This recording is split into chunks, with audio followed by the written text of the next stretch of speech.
Space बहुत बड़ा और रहस्यमय है।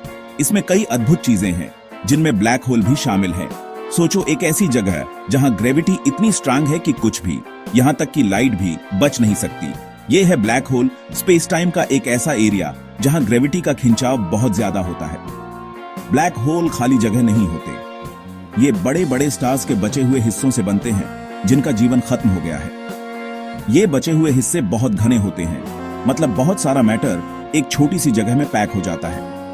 ब्लैक होल की ग्रेविटी इतनी तेज होती है कि वो स्पेस टाइम को ही मोड़ देती है, जिससे एक गहरा गड्ढा बन जाता है। जैसे जैसे हम कॉस्मोस में और गहराई से देखते हैं, ब्लैक होल हमें ग्रेविटी, स्टार्स के अंत और हमारे यूनिवर्स के बारे में कई रहस्य बताते हैं।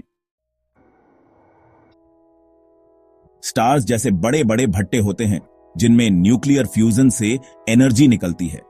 ये एनर्जी ग्रेविटी के अंदर की ओर खिंचाव को बैलेंस करती है। लेकिन सबसे बड़े स्टार्स की भी एक उम्र होती है। जब हमारे सूरज से भी बड़ा स्टार अपना न्यूक्लियर फ्यूल खत्म कर देता है, तो वो अपने वजन को नहीं संभाल पाता।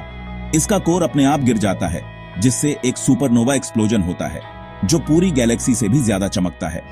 इस धमाके के बाद जो बचता है, वो अक्सर ब्लैक होल होता है।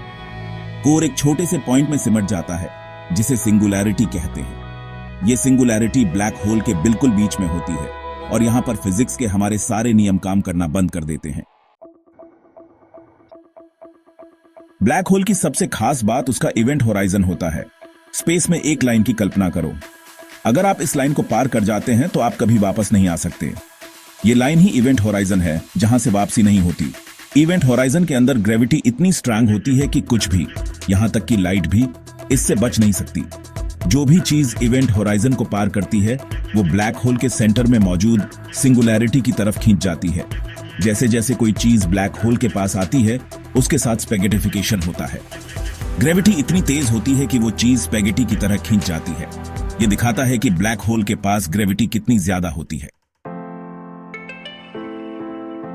ब्लैक होल्स, जिन्हें पहले सिर्फ थ्योरी में माना जाता था, अब यूनिवर्स में बहुत ज्यादा पाए जाते हैं।